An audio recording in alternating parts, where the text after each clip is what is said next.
Hello students, welcome to Med About Bio. I am Shivani Agarwal.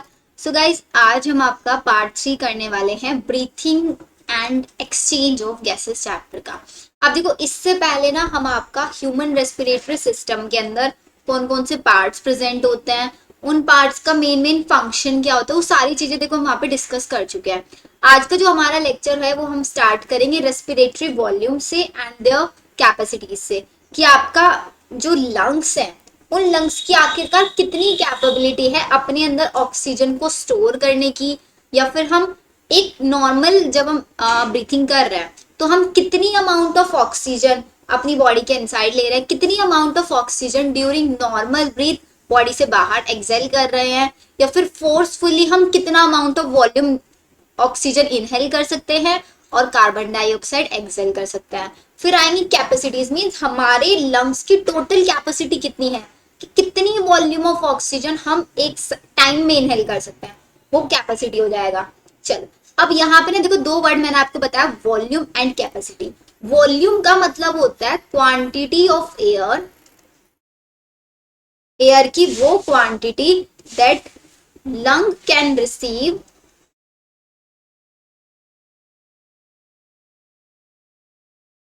और hold, या फिर उसको एक्सपेल कर सकते हैं अलग अलग कंडीशन में। कैपेसिटीज क्या हो सकता है? Capacity is the combination of two or more volumes. Volume का मतलब है टोटल क्वांटिटी ऑफ एयर, हम लंग्स के अंदर कितनी रिसीव कर पा रहे हैं, उसको होल्ड करके रख पा रहे हैं और एक्सपेल कर पा रहे हैं। कैपेसिटी सिर्फ और सिर्फ इन वॉल्यूम का ही कॉम्बिनेशन है, is only the combination of such volumes. तो लिखो आप इसको, it is the combination of two or more volumes.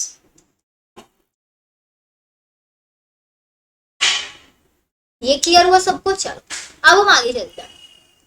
अब आप देखेंगे यहाँ पे कि आपको डायग्राम, अच्छा लास्ट क्लास में मैंने आपको बताया था कि हमारा जो ये वॉल्यूम है, मतलब कितना हम अपना रेस्पिरेटरी वॉल्यूम उसको मेजर करने के इंस्ट्रूमेंट यूज करते हैं।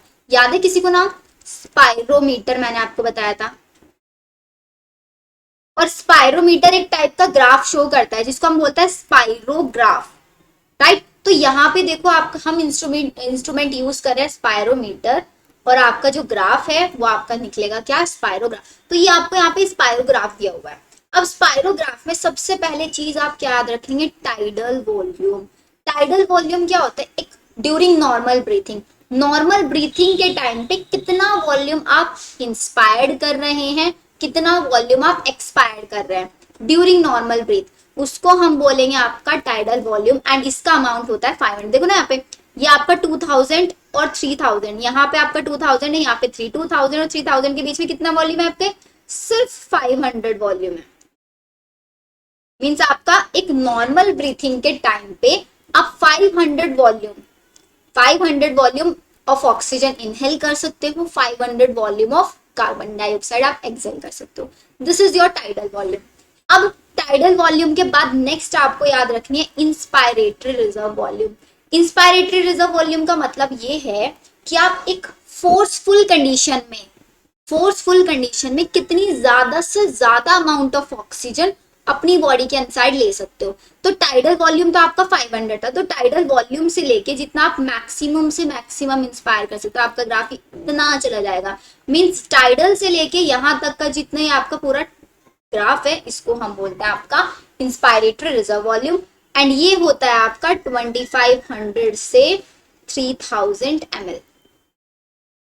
क्लियर? सेम इंस्पायरेटरी तो फॉर इंस्पायरेशन हो गया।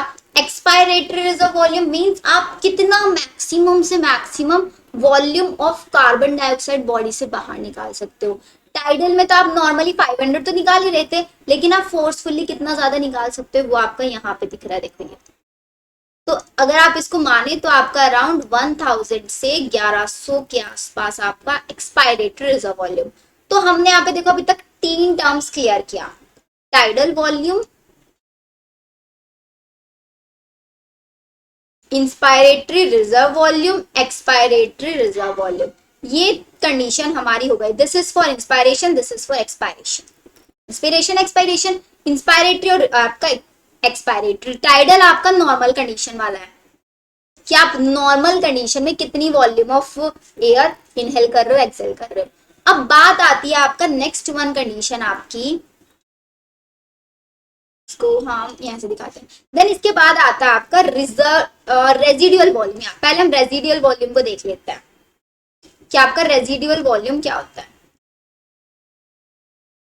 रेजिडुअल वॉल्यूम जो आपको ये दिख रहा है यहाँ पे, इतना वाला पार्ट 0 से लेके 1000 तक, मतलब रेजिडुअल वॉल्यूम आपका वो वॉल्यूम है जब आपने फोर्सफुल एक्सपायरेशन कर दिया, फोर्सफुली आपने एक्सपायर कर दिया। तो फोर्सफुल एक्सपायर करने के बाद भी आपकी बॉडी के अंदर जितना वॉल्यूम रह गया है उस वॉल्यूम का बोलते हैं रेजिडुअल वॉल्यूम। और ये रेजिडुअल वॉल्यूम हमेशा मेंटेन रहता है आपके एल्वियोलाइज के अंदर। क्यों रहता है आपके लंग्स के अंदर? ताकि जो आपकी एल्वियोलाइज है कोलैप्स ना कर जाए। इसलिए हमेशा आप देखना लंग्स के अंदर एक वॉल्यूम, एक प्रॉपर वॉल्यूम गैस का रहता ही रहता है। क्लियर ये वाली चीज। अब रेजिडुअल वॉल्यूम के बाद आती है हमारी capacity. Tidal volume plus inspiratory reserve volume, इन दोनों को मिला के ही हम आपको बोलते हैं इंस्पायरेटरी कैपेसिटी। बताया ना कैपेसिटी क्या होता है? It is the combination of two or more volume. जब मैंने टाइडल वॉल्यूम में IRV प्लस कर दिया तो मेरा बन गया IC, इंस्पायरेटरी कैपेसिटी। और जब मैंने टाइडल में ERV को ऐड कर दिया तो वो मेरी क्या बन गई? Expiratory capacity. Tidal volume plus ERV is your expiratory capacity. Means आपके वॉल्यूम ऑफ एयर, कितना वॉल्यूम ऑफ एयर आप एक्सपायर कर रहे हैं एक नॉर्मल एक्सपायरेशन के बाद। क्लियर। फिर इसके बाद आती है दो टर्म्स आपकी, फंक्शनल रेजिडुअल वॉल्यूम और टोटल लंग कैपेसिटी। तो मतलब सारी की सारी को ऐड कर दो, आपको टोटल लंग कैपेसिटी बचेगा। अब फंक्शनल का मतलब क्या है कि एक नॉर्मल एक्सपायरेशन के बाद, जब आपने नॉर्मली एक्सपायर कर दिया है उसके बाद भी जब एक वॉल्यूम बच जाता है। अब नॉर्मल एक्सपायरेशन में आप कितना करते हो? सिर्फ 500। तो उसके बाद आपका कौन कौन सा बच जाता है? ये देखो यहाँ पे आपका एक्सपायरेटरी रिजर्व वॉल्यूम बच जाता है और आपका रेजिडुअल वॉल्यूम। ये तो हमेशा रहेगा ना जब आपने नॉर्मल एक्सपायरेशन किया। नॉर्मल एक्सपायर में सिर्फ आपने 500 ml निकाला, और जब आप फोर्सफुली कर सकते हो तो उसके साथ साथ 1000 और 1100 ml और ज्यादा निकाल सकते हो। अभी आपने सिर्फ नॉर्मली किया, तो नॉर्मली करने के बाद कितना आपकी बॉडी के अंदर रेजिडुअल बचा, उसको बोलते हैं फंक्शनल रेजिडुअल वॉल्यूम। और सिर्फ रेजिडुअल वॉल्यूम किसको बोलते हैं? जब आपने फोर्सफुली एक्सपायर किया, फोर्सफुली एक्सपायर करके आपने 1000 से 1100 ml ऑक्सीजन भी निकाल दिया, कार्बन डाइऑक्साइड भी रिमूव कर दिया, तो तब जो बचेगा उसको रेजिडुअल वॉल्यूम बोलेंगे। ये वाली चीजें सारी क्लियर हुई या नहीं? ये बताओ जल्दी से हमें। क्लियर सारी? टोटल लंग कैपेसिटी का मतलब आपकी कितना वॉल्यूम ऑफ एयर आपके लंग्स में प्रेजेंट रहता है एक नॉर्मल इंस्पायरेशन के बाद। तो आप सबको ऐड कर दो, बच जाएगा। क्लियर? यहां तक सारी चीजें क्लियर है ना? बताओ जल्दी से। चलो अब हम देखते हैं कि एनसीईआरटी आपको क्या लिखते हैं इन टर्म्स के बारे में। ये देखो मैंने यहाँ पे आपको डायग्राम दिखाया है स्पायरोमीटर का। ऐसे स्पायरोमीटर का इंस्ट्रूमेंट होता है, यहाँ पे एक नोज के ऊपर ऐसे क्लिप लगा दिया जाता है एंड पेशेंट को बोला जाता है फोर्सफुली उसमें ब्रीथ करे। अब जैसे वो फोर्सफुली ब्रीथ करेगा तो यहाँ पे आपका स्पायरोग्राफ बन के आ जाता है लाइक दिस। तो इसी फिर स्पायरोग्राफ की हेल्प से हम बता देते हैं कि वो टाइडल वॉल्यूम का ग्राफ है, IRV का ग्राफ है, ERV का ग्राफ है, या फिर IC का है, EC का है, रेजिडुअल वॉल्यूम का है, या फिर फंक्शनल रेजिडुअल वॉल्यूम, और या फिर टोटल लंग कैपेसिटी। यही तो पढ़ी हमने सारी की सारी अब तक। टाइडल वॉल्यूम आपकी जो नॉर्मल इंस्पायर एक्सपायर कर रहे हो, IRV जब फोर्सफुल इंस्पायर कर रहे हो, ERV जब आप फोर्सफुल एक्सपायर कर रहे हो, फोर्सफुली कार्बन डाइऑक्साइड बाहर निकाल रहे हो। IC का मतलब क्या हुआ? IV plus ERV is your inspiration capacity. EC आपका हुआ IV प्लस ERV। तो ऐसे ही आपको ये सारी याद करनी है। चलो अब हम अपनी एनसीईआरटी में देखते हैं रेजिडुअल वॉल्यूम्स एंड कैपेसिटीज। सबसे पहले लिखा हुआ इन्होंने टाइडल वॉल्यूम। टाइडल वॉल्यूम क्या होता है? Tidal volume is the volume of air inspired और एक्सपायर्ड। कितनी वॉल्यूम ऑफ एयर आप इंस्पायर कर रहे हो और एक्सपायर कर रहे हो during a normal respiration, normal respiration के टाइम पे। एंड इसकी वॉल्यूम होती है अप्रोक्स 500 ml। एक healthy man can inspire or expire approximately 6000 से 8000 ml of air per minute। अब आप एक मिनट में कितनी बार ब्रीथ करते हो? 12 से 16 टाइम्स आप ब्रीथ करते हो पर मिनट। आप कर दो 12 इंटू 500, क्लियर, आपका आ गया 6000। आ गया यहाँ पे समझ में? तो कैसे हुआ? तो ये आपको याद रखना है कि आप नॉर्मली ब्रीथ कितना करते हो, 1 मिनट में 12 से 16 टाइम्स करते हो। अब नेक्स्ट आ गया हमारा एनसीईआरटी ने लिखा हुआ है इंस्पायरेटरी रिजर्व वॉल्यूम के बारे में, तो इसको रीड करते हैं। इंस्पायरेटरी रिजर्व वॉल्यूम में देखो क्या लिखा हुआ है, एडिशनल वॉल्यूम ऑफ एयर। कितना additional volume of air a person can inspire by a forceful inspiration करने के बाद, जैसे कि बाबा रामदेव करता है, फोर्सफुल एक्सपायर करता है, नहीं करता है, तो कितना एवरेज कितना निकालता है, अराउंड 2500 से 3000 ml। सेम एक्सपायरेटरी के लिए कितना एडिशनल वॉल्यूम ऑफ एयर एक पर्सन एक्सपायर कर सकता है एक फोर्सफुल एक्सपायरेशन के बाद, इसका एवरेज होता है 1000। बेटा ये वॉल्यूम्स आपको याद रखनी है, सारी वॉल्यूम्स सारी याद रखनी है आप लोगों को। तो एक चार्ट बना लो, उस चार्ट पे लिख लो सारी टीवी, फिर आईआरवी, ईआरवी एंड सारी वॉल्यूम्स लिख लो। 2-3 बार उसको पढ़ लेना, रिवाइज कर लेना टाइमली, तो आपको याद हो जाएंगे। क्लियर? नेक्स्ट आता है आपका रेजिडुअल वॉल्यूम। रेजिडुअल वॉल्यूम मैंने आपको बताया था कि आपके लंग्स के अंदर कितना वॉल्यूम रह जाता है जब आप एक फोर्सफुल एक्सपायरेशन कर दे रहे हो। एक तो आपने नॉर्मल किया, नॉर्मल में 500 ml निकाला, फोर्सफुल एक्सपायर करने के बाद भी कितना वॉल्यूम रह गया है, जो वॉल्यूम आपके एल्वेलाई को कोलैप्सिंग करने से प्रिवेंट करता है, उसका एवरेज होता है 1100 से 1200। By adding up a few respiratory volume described above, one can derive various pulmonary capacities derive कर सकता है, जो आपके क्लिनिकल डायग्नोसिस में यूज होती है। अब इसके बाद आती है हमारी कैपेसिटीज। पहली कैपेसिटी आपकी inspiratory capacity, total volume of air a person can inspire. Total volume मतलब आप किसी न किसी दो चीजों को हम ऐड करेंगे, ठीक है। आफ्टर एक नॉर्मल इंस्पायरेशन किस में करते हैं, टीवी में, और एक फोर्सफुली किस में करते हैं, आईआरवी में। तो IC is equals to IV plus TV plus IRV. Same expiratory capacity का आपको देखना है कि total volume of air a person can expire after a normal inspiration के बाद, इसके अंदर आता है आपका tidal volume and expiratory reserve volume. Next functional residual capacity, आपके लंग्स की कितनी कैपेसिटी है एक नॉर्मल एक्सपायरेशन करने के बाद, कितना वॉल्यूम आपकी बॉडी के अंदर रह जाता है। अब नॉर्मली में तो आपको पता है 500 रिमूव कर रहे हो, अब फोर्सफुल करने के बाद जब रिमूव कर देते हो उसके बाद वो रेजिडुअल बच जाता है, नॉर्मल करने के बाद जितना बचता है उसको बोलते हैं फंक्शनल, और वो कितना होता है, आरवी। रेजिडुअल वॉल्यूम तो हमेशा रहेगा, उसके साथ साथ आपका ईआरवी भी, जो आप कब रिलीज करते हो, जब फोर्सफुल एक्सपायरेशन करते हो। नेक्स्ट आता है आपका vital capacity. Vital capacity maximum volume of air a person can breathe in, एक मैक्सिमम वॉल्यूम जो ब्रीथ इन कर सकता है एक फोर्स्ड एक्सपायरेशन के बाद, इसमें आपका आता है ईआरवी, टीवी प्लस आईआरवी। और द मैक्सिमम वॉल्यूम, इसी को ये मैक्सिमम वॉल्यूम ऑफ एयर बोल सकते हैं, कैन पर्सन ब्रीथ आउट, एक फोर्सफुल इंस्पायर करने के बाद कितनी ज्यादा वॉल्यूम वो ब्रीथ आउट कर सकता है।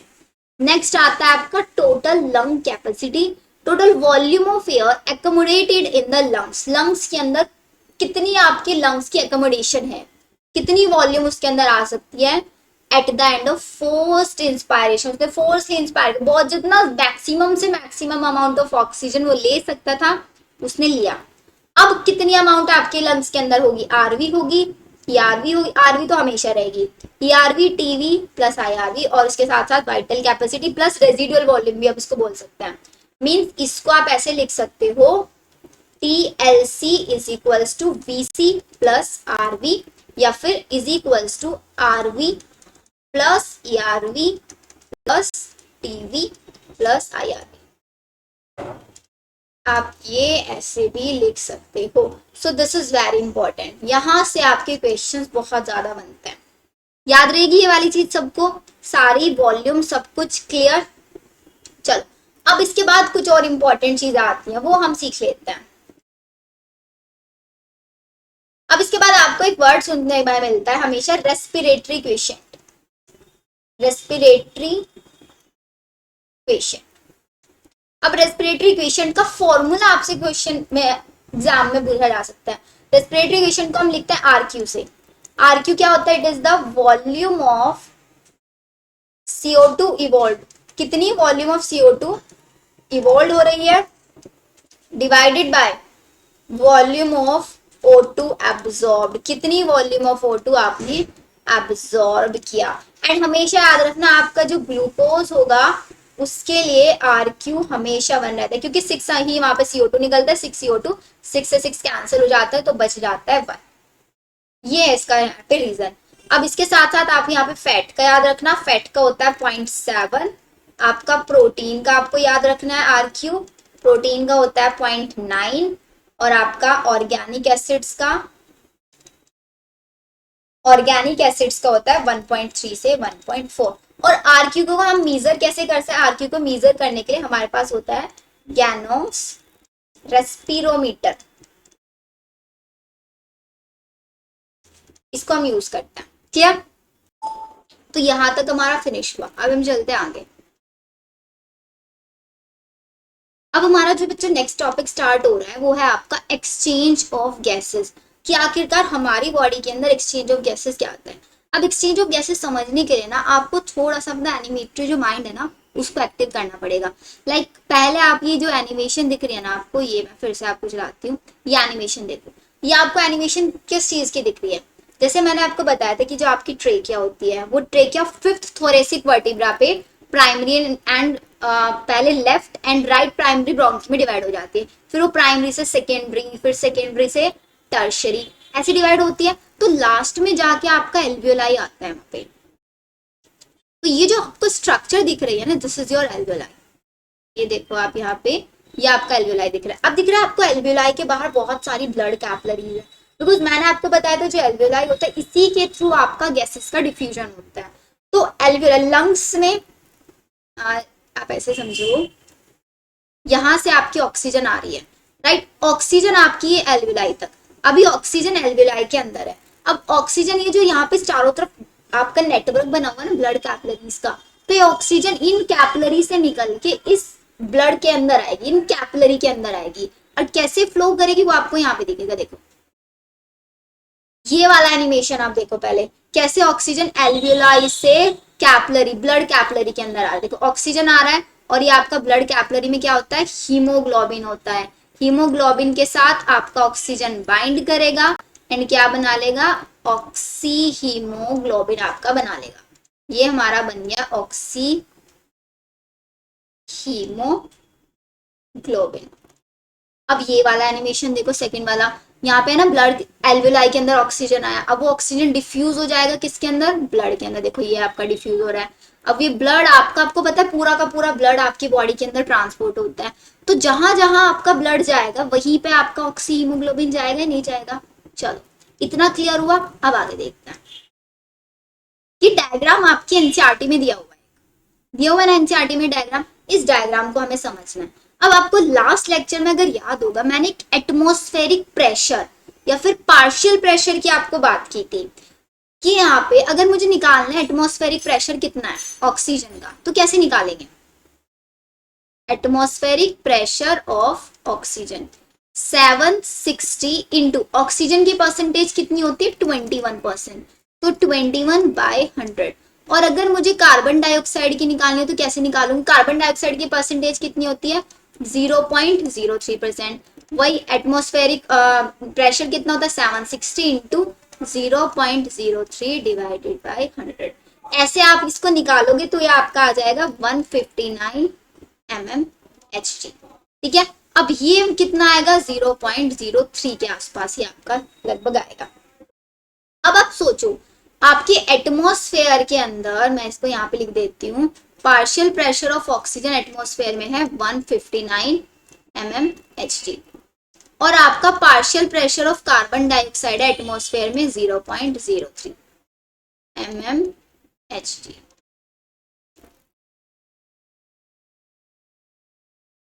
इतना। अब ये वाला, अब आपको पता है कि डिफ्यूजन के लिए एक जरूरी चीज क्या होनी चाहिए कि एक साइड कंसेंट्रेशन और एक साइड कंसेंट्रेशन लो होना चाहिए, हाई से लो की साइड। अब आप देखो ऑक्सीजन का यहाँ पे प्रेशर कितना है? हाई है। और एल्वियोलर एयर का मतलब है ये एल्वियोलाई के अंदर का प्रेशर है, वहां पे लो है 104।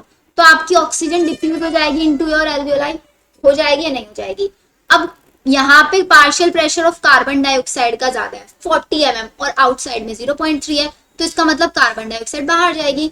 एयर इंस्पायर्ड इनसाइड होगी, एक्सपायर्ड आउटसाइड होगी। यहां तक चीजें क्लियर। अब चलते हैं हम आगे। अब यहाँ पे आपकी है ब्लड कैपिलरीज, इसके साथ आपका ब्लड मिक्सअप हो गया, ऑक्सी हीमोग्लोबिन बना रहा है। अब यहाँ पे आपका क्या है, ये ऑक्सीजनेटेड ब्लड, ये देखो carrying oxygenated blood. Oxygenated blood कौन लेके जा रहा है, सिस्टमिक आर्टरीज। इन आर्टरीज के अंदर आपका वो ब्लड पहले हार्ट के अंदर जाएगा, फिर हार्ट उसको पूरी बॉडी के अंदर पंप कर देगा। अब वो पंप कहाँ तक होगा, आपके बॉडी टिश्यूज में जाना है। हमें ऑक्सीजन को कहाँ तक लेके जाना है, टिश्यूज के अंदर। क्यों लेके जाना है, बिकॉज टिश्यूज के अंदर चल रहा है आपका सेल्यूलर रेस्पायरेशन। सेल्यूलर रेस्पिरेशन चल रहा है वहां पे। अब सेल्यूलर रेस्पिरेशन के लिए आपको इक्वेशन पता है ना, क्या होती है, C6H12O6 in the presence of oxygen break down हो जाएगा CO2 plus H2O plus ATP में। हो जाएगा या नहीं, हो जाएगा ना। तो अब हमें इस प्रोसेस के लिए, सेलुलर रेस्पिरेशन के लिए ऑक्सीजन की रिक्वायरमेंट है। जो हमारा ऑक्सीजन ब्लड लेके आ रहा है, ये हमारा ब्लड लेके आ रहा है HbO2। अब ये HbO2 यहां से यहां डिफ्यूज होगा, उसके लिए क्या होना चाहिए, इस ब्लड के अंदर, ये सॉरी इस टिश्यू के अंदर ऑक्सीजन की कंसंट्रेशन लो होनी चाहिए। और कितनी होती है बच्चों, यहाँ पे 95 mmHg होती है, 95 mmHg।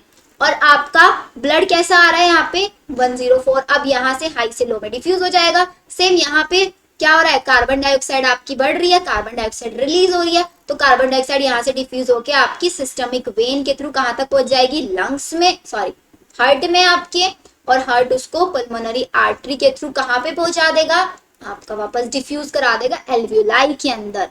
अब एल्वियोलाई के अंदर भी वही सेम डिफ्यूजन वाले प्रोसेस से होगा। अब अंदर प्रेशर आपका 40 से क्या हो जाएगा, अंदर वाला प्रेशर आपका यहाँ पे हो जाएगा लो, बाहर वाला प्रेशर हो जाएगा हाई। तो आप सॉरी अंदर हो जाएगा प्रेशर हाई, हाई होगा ना, क्योंकि अभी कार्बन डाइऑक्साइड आई है आपकी ब्लड से, तो अंदर प्रेशर हाई हो गया और एटमॉस्फेयर में प्रेशर लो है, तो हाई से लो की साइड डिफ्यूजन हो जाएगा आपकी कार्बन डाइऑक्साइड बॉडी से बाहर। ये एक छोटा छोटा आइडिया मैंने आपको बताया, सिर्फ डिफ्यूजन वाले कंसेप्ट को आपको माइंड में रखना है कि हाई से लो जाएगा, तो बेटा एक साइड हाई होगा एक साइड लो होगा, इतना आपको ध्यान रखना है।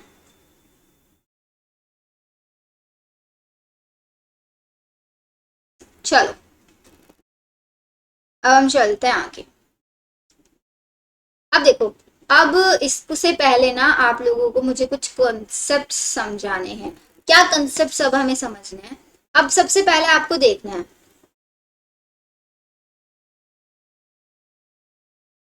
हीमोग्लोबिन जब ऑक्सीजन के साथ बाइंड करेगा तो आपको पता है ऑक्सी हीमोग्लोबिन वो बनाएगा। अब ऑक्सी हीमोग्लोबिन आपका यहाँ पे बन जाएगा। आपको पता है हीमोग्लोबिन क्या होता है, हीमोग्लोबिन आपका बना होता है 2 अल्फा चेन से और 2 बीटा चेन से। 2 अल्फा चेन से बना होता है, 2 बीटा चेन से बना होता है। इसके अंदर क्या होता है, एक तो आपका ग्लोबिन होता है प्रोटीन, एक यहाँ पे होता है ग्लोबिन प्रोटीन, प्लस एक यहाँ पे होता है 4 Fe+2 4 Fe। अब 4 Fe क्या है, जो आपके 4 आयरन के मॉलिक्यूल्स है, लाइक बीच में आपका ग्लोबिन है, एक यहाँ पे Fe, एक यहाँ पे Fe, एक ये और एक ये, तो एक आयरन का मॉलिक्यूल एक ऑक्सीजन को लेके जाएगा। तो ओवरऑल एक हीमोग्लोबिन कितने ऑक्सीजन को लेके जाएगा, टोटल 4 ऑक्सीजन को लेके जाएगा ना, तो 4 ही आयरन के मॉलिक्यूल कितने कैरी करेंगे, कैरी करेंगे 4 ऑक्सीजन को ये लोग कैरी करेंगे कैरी। अब ये वाला आपका प्रोसेस हो रहा है, आपका हीमोग्लोबिन ऑक्सीजन के साथ बाइंड करेगा कहाँ पे, लंग्स के अंदर। और ये आपका जो ऑक्सी हीमोग्लोबिन है, ऑक्सी हीमोग्लोबिन, ये ब्रेक डाउन कहाँ पे होगा, टिश्यूज के अंदर होगा, क्योंकि टिश्यूज के अंदर क्या होना है, इस हीमोग्लोबिन को ब्रेक डाउन होना है हीमोग्लोबिन प्लस ऑक्सीजन में, ताकि ऑक्सीजन कहाँ जा पाए, आपके टिश्यूज के अंदर जा पाए या नहीं। तो ये आपको कंसेप्ट याद रखना है कि एक हीमोग्लोबिन अपने साथ 4 ऑक्सीजन मॉलिक्यूल को लेके साथ में चलता है। क्लियर, चलो इतना हमें क्लियर हुआ। अब आपका ये यहाँ पे डायग्राम दिया हुआ है एल्वियोलाई का। एल्वियोलाई में आपको क्या याद रखना है, एल्वियोलाई के अंदर कुछ छोटी छोटी चीजें याद रखनी है आप लोगों को। कैसे याद रखना है, एल्वियोलाई में की एक्सचेंज ऑफ गैसेस कैसे होता है बिटवीन एल्वियोलाई एंड ब्लड। अब वो वाला जो मैंने आपको अभी एनिमेशन दिखाया था ना, जो देखो फिर से मैं एक बार दिखा देती हूँ, ये वाला एनिमेशन कि यहाँ पे ये ऑक्सीजन कैसे एल्वियोलाई से ब्लड के अंदर जा रही है, ये वाला प्रोसेस मुझे बताना है। ये यहाँ पे कौन कौन सी मेम्ब्रेन्स है आपकी, ये मेम्ब्रेन्स क्या है, एल्वियोलस वाले के अंदर और क्या क्या चीजें प्रेजेंट होती है, वो हमें डिस्कस करना है। देखो अब एल्वियोलाई के अंदर एक कंसेप्ट आएगा। यस, देखो एल्वियोलाई के अंदर क्या कंसेप्ट आएगा, वो सबसे पहले तो आपको पता होना चाहिए टोटल एल्वियोलाई होती हैं 300 मिलियन।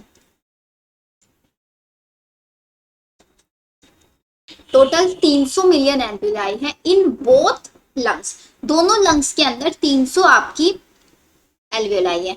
अब एल्वियोलाई का काम क्या होता है, एल्वियोलाई का काम सिर्फ ये है डिफ्यूजन कराने का, डिफ्यूजन ऑफ गैसेस कराने का। अब एल्वियोलाई आपका जो बना होता है दो लेयर्स से मिलके बना होता है। पहली लेयर आपकी होती है फाइब्रस कनेक्टिव टिश्यूज की बनी, फाइब्रस कनेक्टिव टिश्यू से ये आपकी मिलके बनी होती है, जो इनर वाली लेयर है ये। और एक आउटर लेयर होती है, इसको आप लिख लो, ये होती है आपकी inner layer and this one is your outer. Outer one आपकी बनी होती है सिंपल स्क्वैमस एपिथेलियम से, सिंपल स्क्वैमस एपिथेलियम से। और इसके बाहर ये क्या होगा आपका, यहाँ पे इसको यहाँ पे ऐसे दिखाते हैं, दिस वन, ये सबसे इनर वाली आपकी फाइब्रस कनेक्टिव टिश्यू, इसके बाहर वाली आपकी सिंपल स्क्वैमस एपिथेलियम। और ये वाली किसकी वॉल है, ये आपकी ब्लड कैपिलरी की वॉल है, या फिर आप इसको लिख लो endothelium of blood capillaries, endothelium of blood capillary, ये आपकी ब्लड कैपिलरी की एंडोथीलियम वाली लेयर है। तो टोटल यहाँ पे 3 लेयर्स का काम है। अब देखो इन 3 लेयर्स में क्या होगा,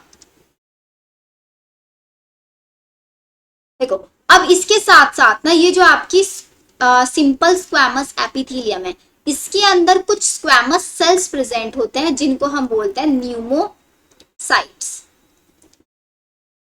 जैसे कि आपको ये दिख रहा है यहाँ पे डायग्राम में, ऐसी लेयर आपको दिख रही है, इस लेयर के बीच में आपको ऐसे सेल्स दिख रहे हैं। तो ये जो सेल्स है ना बीच में, इन सेल्स को हम बोलते हैं न्यूमोसाइट। यही न्यूमोसाइट्स आपका एक्सचेंज ऑफ गैसेस में हेल्प करते हैं। और ये न्यूमोसाइट्स अपने अंदर से सिक्रीट करते हैं लेसिथिन। क्या सिक्रीट करते हैं, लेसिथिन, जो कि क्या है, फोस्फोलिपिड है, विच इज अ फोस्फोलिपिड। ये लेसिथिन एक फोस्फोलिपिड है, ये एक्ट करेगा as a surfactant, it act as surfactant. Surfactant आपका की तरह एक्ट करेगा ताकि जो आपकी एल्वियोलाइज है वो कभी भी कोलैप्स ना करे during surface tension. Means surface tension को भी ये रिड्यूस करेगा और एल्वियोलाई के कोलैप्सिंग को प्रिवेंट करेगा, कोलैप्सिंग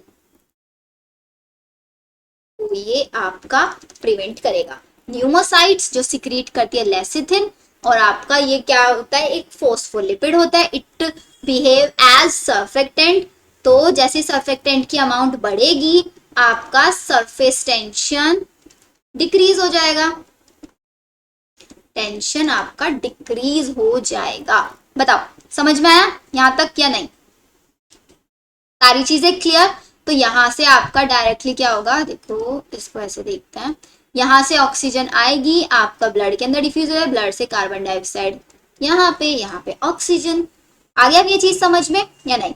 अब एक और चीज इंपॉर्टेंट यहाँ पे सुनो, ये वाली चीजें तो आई थिंक आप लोगों ने नोट कर लिया होगा ना, तो मैं इसको रफ कर दे रही हूँ यहाँ पे।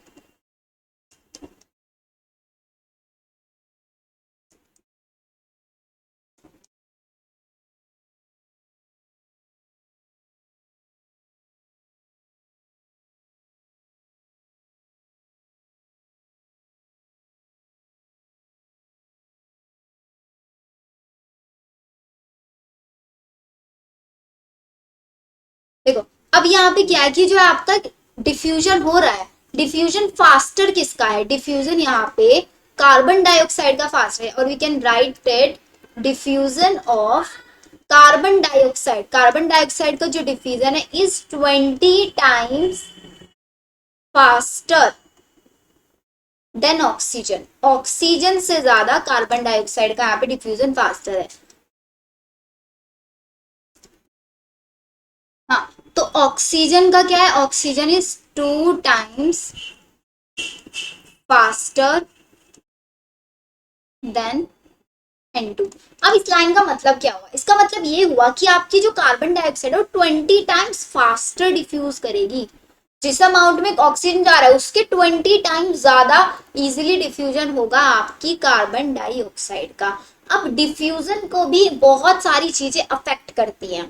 कौन कौन से फैक्टर्स है आपके डिफ्यूजन के रेट को अफेक्ट करेंगे, उसको लिखो। अब देखो, रेट ऑफ डिफ्यूजन, ये चीजें हम यहाँ पे रफ कर ले रहे हैं, या हम यहाँ पे लिख लेते हैं, चलो लिखो। रेट ऑफ डिफ्यूजन,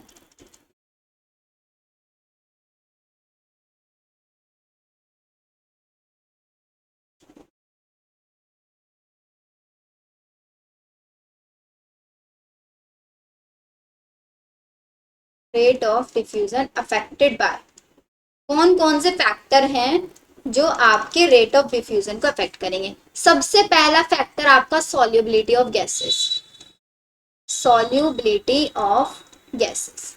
गैसेस जितनी ज्यादा सॉल्युबल होंगी वो इतनी जल्दी आपका डिफ्यूज होंगी या नहीं। इसके साथ साथ जो आपकी एल्वेओलर मेम्ब्रेन है उसकी थिकनेस, अब ज्यादा थिकनेस होगी, थिकनेस अगर ज्यादा होगी तो डिफ्यूजन क्या हो जाएगा, कम हो जाएगा। डिफ्यूजन का यहाँ पे सॉल्युबिलिटी गैसेस की ज्यादा होगी तो आपका डिफ्यूजन भी ज्यादा हो जाएगा। थर्ड वन आपका पार्शियल प्रेशर, पार्शियल प्रेशर। अब पार्शियल प्रेशर जिसका ज्यादा होगा उसी का डिफ्यूजन ज्यादा होगा, जो हमने देखा था। अब देखो, पार्शियल प्रेशर ज्यादा होगा, डिफ्यूजन ज्यादा होगा, और फैक्टर समझते हैं। अगर मैं बोल रही हूँ रेस्पिरेटरी गैसेस है मेरे पास, ऑक्सीजन, कार्बन डाइऑक्साइड, उसका एटमॉस्फेयर में जो पार्शियल प्रेशर 159 है, एल्वियोलाई के अंदर 104 है, तो यहाँ से आपका इजीली डिफ्यूज हो जाएगा, नहीं हो जाएगा। फिर एल्वियोलाई से हमें किसके अंदर डिफ्यूज करना है, ब्लड के अंदर डिफ्यूज करना है। अगर मैं डीऑक्सीजनेटेड ब्लड की बात कर रही हूँ तो डीऑक्सीजनेटेड ब्लड के अंदर उसको 40 है और ऑक्सीजनेटेड के अंदर भी 95 है, तो यहाँ पे इजिली डिफ्यूज हो जाएगा। अब मुझे इसको कहाँ पे डिफ्यूज कराना है, टिश्यूज के अंदर डिफ्यूज करा। तो देखो, वन वे फ्लो हो रहा है आपका एटमॉस्फेयर से एल्वियोलाई में, वहां से आपका ऑक्सीजनेटेड ब्लड में, और फिर वहां से टिश्यूज में। अब कार्बन डाइऑक्साइड का क्या होगा, कार्बन डाइऑक्साइड का एटमॉस्फेयर में है 0.3, तो एल्वियोलाई के अंदर कितना हो जाएगा आपका 40। तो डिफ्यूजन कैसे होगा, एल्वियोलाई से 0.3 यहां तक, मींस टिश्यूज से हमें बाहर निकालना है। तो देखो ना, टिश्यूज से ऑक्सीजनेटेड ब्लड के अंदर आएगा, या फिर we can say deoxygenated blood के, फिर डीऑक्सीजनेटेड ब्लड से एल्वियोलाई के अंदर आएगा, क्योंकि यहाँ पे हाई है और यहाँ पे लो है, और फिर यहाँ पे अगेन अब हाई हो गया, यहाँ पे लो हो गया, तो इजीली डिफ्यूजन हो रहा है। ऑक्सीजन का आपका टुवर्ड द राइट साइड हो रहा है और carbon dioxide toward the left side हो रहा है। ये चीज क्लियर बिल्कुल सबको यहाँ तक। चलो अब हम देख लेते हैं कि आपकी एनसीईआरटी क्या लिखती है एक्सचेंज ऑफ गैसेस के बारे में। देखो, एल्वियोलाई क्या है, alveoli are the primary site of exchange of gases. Exchange of gases कराने के लिए एल्वियोलाई ही हमारी प्राइमरी साइट है, ये हमें क्लियर है। एक्सचेंज ऑफ गैसेस कहाँ पे होता है, आपका ब्लड और टिश्यूज के बीच में होता है। एंड कौन सी गैसेस होती है, oxygen and carbon dioxide diffuse होती है। एक्सचेंज इन दीज साइट, कौन से प्रोसेस के थ्रू, प्रोसेस भी आपसे पूछा जाता है, सिंपल डिफ्यूजन के थ्रू। किस चीज के ऊपर बेस्ड है ये चीज, आपका प्रेशर और कंसंट्रेशन ग्रेडियंट के ऊपर। Clear.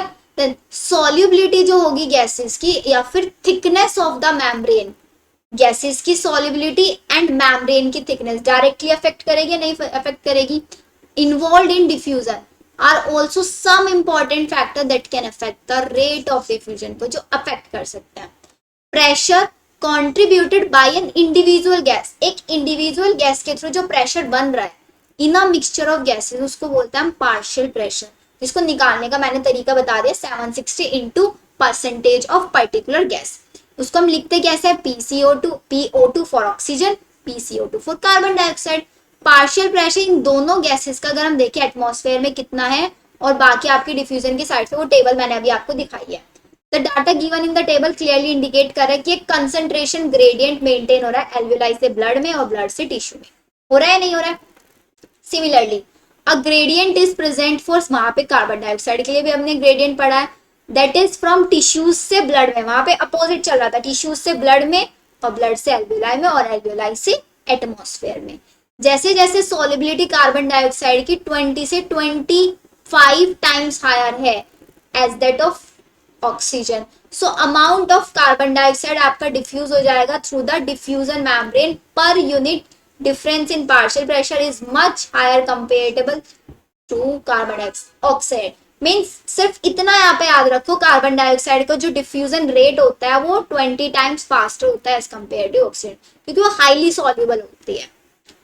The diffusion membrane 3 layers की बनी होती है। डिफ्यूजन मेम्ब्रेन कौन सी? वो एल्वियोलर वाली membrane. The first one thin squamous epithelium alveoli की, और एक endothecium of alveolar capillaries, and the middle one is your basement membrane. 3 membrane होती है। देखो मैं आपको बना के दिखा रही हूँ यहाँ पे, ये हमारा alveoli, this is our blood capillary.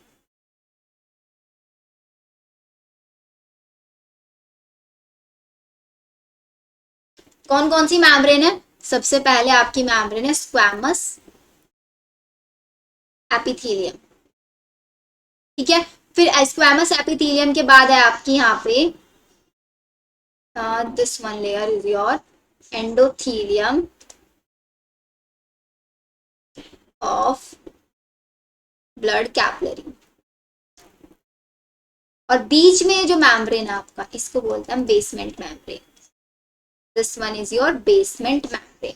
Clear ये वाली चीज? ऐसे आपकी 3 मेम्ब्रेन यहाँ पे होती है।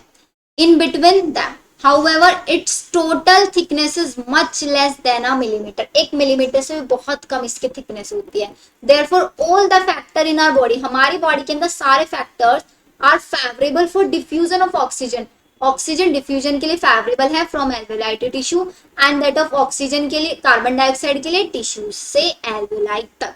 तो यहाँ पे आज के लेक्चर में हमने क्या क्या पढ़ा? सिर्फ आपका रेस्पिरेटरी वॉल्यूम और कैपेसिटीज के बारे में पढ़ा। सेकेंडली हमने क्या पढ़ा कि आपका एक्सचेंज ऑफ गैसेस कैसे होता है। एक्सचेंज ऑफ गैसेस के लिए सिर्फ एक चीज इंपॉर्टेंट है यहाँ पे, डिफ्यूजन है। डिफ्यूजन कराने के लिए एक साइड हाई कंसेंट्रेशन, एक साइड लो कंसेंट्रेशन मेंटेन होगा तो इजीली डिफ्यूजन हो जाएगा। किसके थ्रू होगा? एल्वियोलाई और मेम्ब्रेन के बीच में, मतलब ब्लड कैपिलरी के बीच में। और दूसरा डिफ्यूजन कहाँ पे होता है आपका? एक ये तो एक्सटर्नल डिफ्यूजन हो गया, एक इंटरनल डिफ्यूजन अगर हम बोल दें तो वो होगा ब्लड कैपिलरी और टिश्यू के बीच में। वहां से टिश्यू से कार्बन डाइऑक्साइड निकल के आती है और टिश्यू तक क्या जाता है? आपका ऑक्सीजन जाता है। ये चीज क्लियर? तो अब हमारा बच जाता है इसके अंदर next topic, transport of gases. आखिरकार गैस ट्रांसपोर्ट कैसे होती है? ऑक्सीजन हमने देखा ब्लड के थ्रू होती है, तो ब्लड के अंदर कितना परसेंटेज ऑफ ऑक्सीजन जा सकता है, कितना परसेंटेज नहीं जाएगा, क्या उसके लिए और भी वहां पे कोई कोई चीजें रिस्पॉन्सिबल होती है, वो हम आपका नेक्स्ट लेक्चर में पढ़ेंगे। अब तक जितना मैंने समझा रहे उसको रिवाइज करो एंड एनसीईआरटी रीड करो खुद से बैठ के, and most important questions practice आपके लिए करना बहुत जरूरी है। ठीक है, अब हम मिलते हैं आपका नेक्स्ट लेक्चर में। तब तक के लिए वीडियो को लाइक करना, शेयर करना एंड सब्सक्राइब करना। Thank you.